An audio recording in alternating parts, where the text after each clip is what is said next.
Welcome back to the channel, Upcyclers. Today, we're going to look at some results of a recent order that I got back that had a bunch of regrades, crossovers, stuff like that.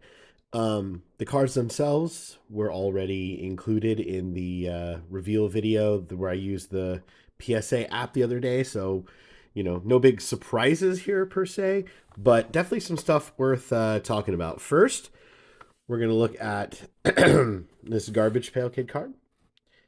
This did get a 6. I mean, it was a 6, I should say. And it stayed a 6. This one is interesting to me. Other than this teeny little mark, right there, this thing is immaculate. So I'm genuinely, I can't believe that tiny little mark, print defect, whatever that is, knocks all the way down to a 6. But maybe there's something about it that's being deemed an automatic 6 because it's wild that it got a 6 both times. So I don't know. Not sure what I'm going to do with that one yet, but there's the first one. Oh, and you're probably seeing it already, but my intention is for the first time, I'm going to try to add in, somewhere up here, my, cost and what I estimate the grading did to the value to see if this was actually worth our money and time or not. Um, I also feel like I learned, and I've kind of already suspected this for a while, but this kind of confirmed it for me, is that mixing genres, I guess, mixing types of cards and age of cards in with ultra modern in a value order definitely doesn't seem to work.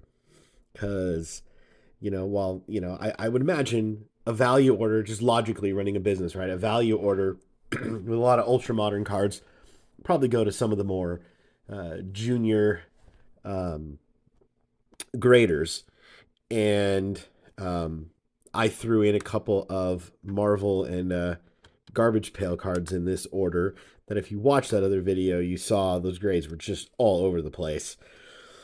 And this was no different. So this one started life as a quad 9.5 BGS, and you're probably like, hey, why did you crack that out if it was already a gem mint? Well, I'm working on the PSA 10 set on the set registry at PSA for the 92 Marvel Masterpiece. At the time, I needed this Wolverine, and I got a really good price on this, thinking it would have a good chance of crossing over. I actually sent it still in the slab as a crossover, and they sent it back to me as a 9. So just for jollies, I thought I would send it again, and I got an 8. So I wonder if it again, and we'll get a 7, and then a 6, and a 5, and eventually we'll get a negative. I don't know. So, it's been graded 3 times and gotten 3 completely different grades. This is a crazy one. Okay, so this started out life similarly as a BGS 9.5. Exactly the same thing. Got a great price on it, sent it in to cross it over, came back a 9. I thought, well, maybe it was borderline between a 9 and a 10, similar to the Wolverine. Let's give it another shot. And it came back a 4. A 4. I don't know. I've seen 4s before. I've had vintage cards that are 4s, and they look like what happened to a lot of vintage cards, which is they spent a portion of their life in someone's bike spokes, and this card looks perfect. So yeah, I'm gonna have to crack it out and take a closer look at it. Maybe they damaged it when they were taking it out of the slab. Maybe it's got like a crease in it, something that just knocks it to an automatic 4, but not something that I'm able to see through the slab. So yeah, obviously some further research is going to be involved with that one. Um, Here's a PC card. As I mentioned before, I'm definitely a 90s, 2000s, I guess we call it playing era Griffey insert guy. That's one of my main collections. I've got a whole bunch of these. Really interesting, cool stuff. But this is one I didn't have. I bought it in a BGS 9. And the only reason it didn't get a higher grade with BGS was corners. Well, I mean, the card doesn't have corners. So I thought I would send it over to PSA and see what they thought. So PSA gave it a 6. So it went from a 9 to a 6. So I decided to send it to PSA and give them another shot. and this time it came back an 8. So yeah, I guess I kind of understand this is a difficult card to grade. You know, you're talking about edges and corners. Like, where do you even start to evaluate this card for edges and corners? But anyway, it's a pretty cool card. And yeah, in case you can't tell, it's die cut with this like sunburst explosion behind it. I think I'm gonna stop with that one now and just keep it in the PC and call it a day. Um, Here's one that actually went pretty well. So this one got a 9 for edges and centering, which knocked it down to a 9 overall. So it was kind of somewhere between a 9 and a 9.5 at BGS, which, you know, they don't have 9.5s, excuse me, at PSA. So this would be like sort of like a 9.5, you know, kind of in the middle at PSA if they had it, i.e., I looked at it as somewhat of a coin flip. Um, I think it's probably a $400 or $500 card in a PSA 10. I think I got it for around 200. So I sent it in, and bada bing, bada boom, we got a 10. So, you know, that was certainly worth the time and the money. That was a good one.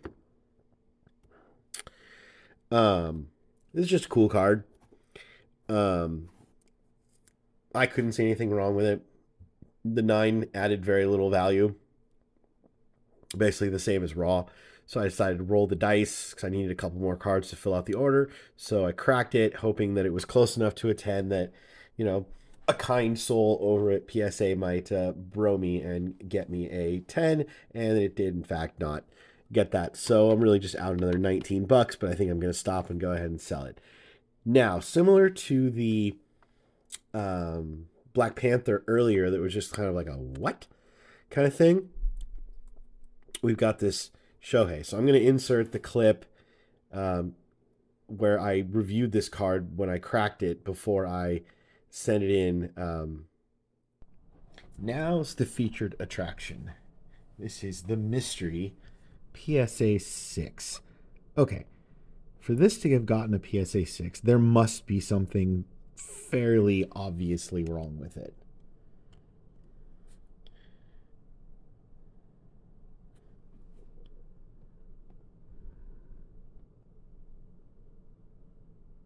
Surface is clean. I don't see any scratches or dents or print lines or anything. It's got to be like a tiny crease or a stain, some kind of printing error. I mean, it's a little heavy on the right, so I suppose the centering could be off, but certainly not enough to kick it down to a 6. All right. Corner looks pretty good.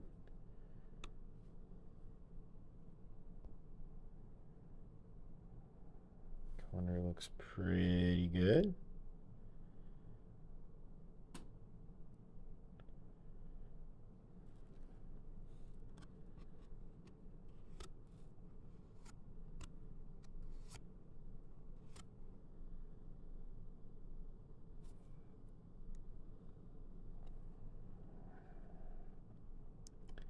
There's a teeny bit of, I don't know if you'd call it, something looks a little funny with that edge, but it's super minor. Yeah, let me know in the comments below if you have any ideas. This is definitely one I want to get regraded, and quite possibly by tag, because I'd really like to know the details. You know, the worst case would be send this back to PSA and it comes back like a 7 or an 8. You're like, okay, well, there's something wrong. They weren't as harsh about it, but I still don't know what that thing was. Because really, at the end of the day, the ultimate goal here is to learn to do the best job we can going forward of figuring out what to send into grade versus what to sell, trade, etc., to try to be as efficient as possible about this. All right. I guess we'll pack this one up to go after I give it a careful wipe down. Now, well, you've seen the card, so you know I couldn't find anything wrong with it. I have no idea how it got a 6 in the first place, but the new person agreed with me and it got a 10. Um, you know, I genuinely, I mean, we'll never really know the truth until they include graders notes, which, is something that PSA has said they're working on. I would love, love, love that. I don't need subgrades. I don't need a giant report like Tag gives, although that is cool and I love having it. And as you know, I'm a big Tag fan, but just basic bullet points of like, hey, this got a 6 and here's why. You know, then maybe you would have been able to say something and have some idea of what if this was. Did the person that gave it a 6 truly believe it was a 6, and did they have a reason, or was this generally a mistake? Like, did they mean to give it a 9 and somehow like messed up? Did they just hit the wrong button? Was there a data problem? Like, what happened? Like, I'd love to know how this actually got a 6. But anyway, it's a 10 now, which honestly I think is a lot more correct than a 6. But obviously I'm biased. Okay, here's another one that we cracked and took a look at before sending it back in. And this was the Strider first Bowman Refractor. So I'm going to go ahead and insert that footage here. So this is a 2020 Spencer Strider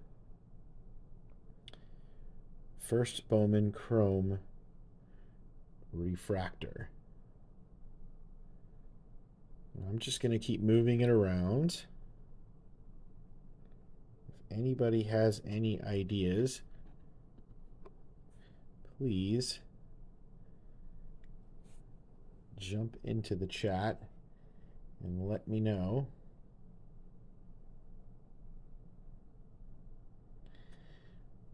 All right, I do not see any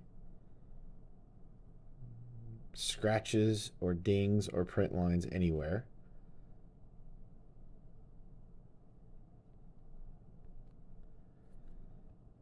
I don't see any centering issues. Centering actually looks really good. Certainly well within the PSA 60/40 standard. So I am going to continue this little science experiment and send this one back in. Okay, so you've taken a look at it, and it looked pretty darn good to me. I think it was similar to the other Strider, kind of probably a coin flip between a 9 or a 10, and it stayed at a 9. Now, I'm going to just leave it at a 9 because I think overall this particular grader was pretty reasonable and kind and generous if you look at the overall grades, with the exception of the hot mess they made out of the Marvel cards and the Garbage Pail Kid cards, but at least on the ultra modern stuff. So I'm going to just let that one go.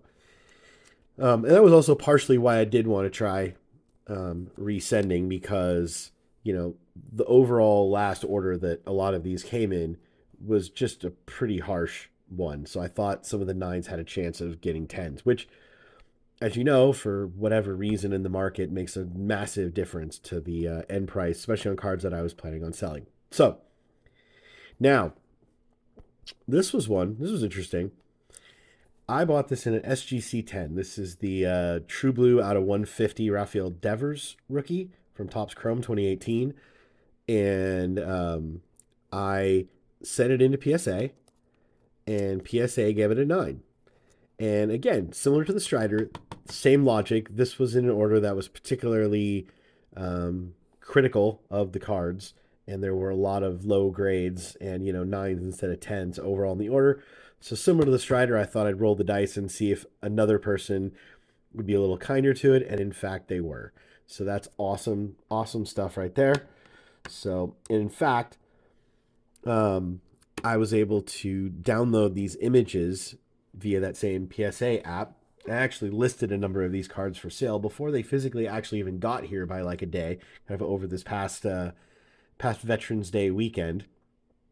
And that card already sold, and it sold for proper PSA 10 price. So that probably generated at least $125 in additional value for me. So similar to the Acuna, that's going to do really well. And when you get right down to it, when you're talking about grading or regrading or cracking and sending over, it really is a lot of break evens and small losses, and then a few big wins sprinkled in there. So kind of, if you're doing it right and you're smart about it, you will see an increase in value on certain select cards, which then, average out, you're kind of hoping, for me personally, I'm kind of hoping that, I can get 20 to 40%, increase in value of the cards by hitting a few tens that, used to be nines, or, BGS 9.5 that turns into a PSA 10. Even though they're both gem mint cards, people just pay more for the PSA 10. Me personally, I don't. I do not pay a premium for PSA 10s for my personal collection. But anything that I might want to sell down the road, like for example, this Adley was part of that order. Um, for now, I think I'm keeping this in my personal collection because it's cool. But I wanted to get it graded by PSA because I could see down the road somewhere wanting to sell it, and it's probably gonna be a lot easier to sell it. Certainly in a PSA 10 than in some other slab gem mint, or certainly raw. Um, so anyway, the last one. This is the Brett Beatty. This got a near mint 8. These gold foil cards and any foil cards, from the non-chrome set, like the rainbow foils, they're a tough grade, and I think that those in gem mint grades probably are relatively a little undervalued when you compare them to comparable chrome cards, because they just, man, these cards are tough to get gems on. So anyway, it got an 8 before. I said, what the hey, let's roll the dice again. And it did get a 9. So there was a little bit of an improvement there. Now, is that going to make much of a difference in the value? Probably not.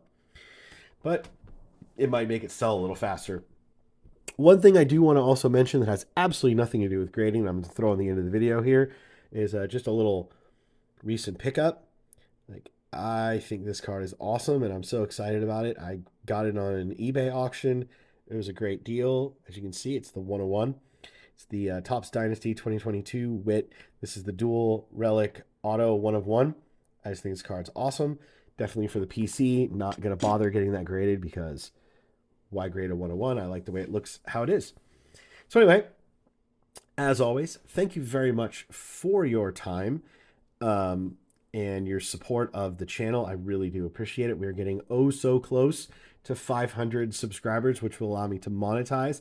And I could have made literal sense off of this video, maybe like even $1 or $2, which I would immediately invest back into the channel. And just think of what I can do with an extra like $5 a month for my weekly videos. So anyway, but in all seriousness, please do like, subscribe, comment. I always love the chats that we get going below when it relates to grading. I've got some other stuff in the works, videos coming out that may or may not have to do with grading, and I'm trying to keep up with my usual Friday 11 a.m. schedule. Yeah. So again, thanks very much for your time. Appreciate it. Have a great day. See you next week. Bye-bye.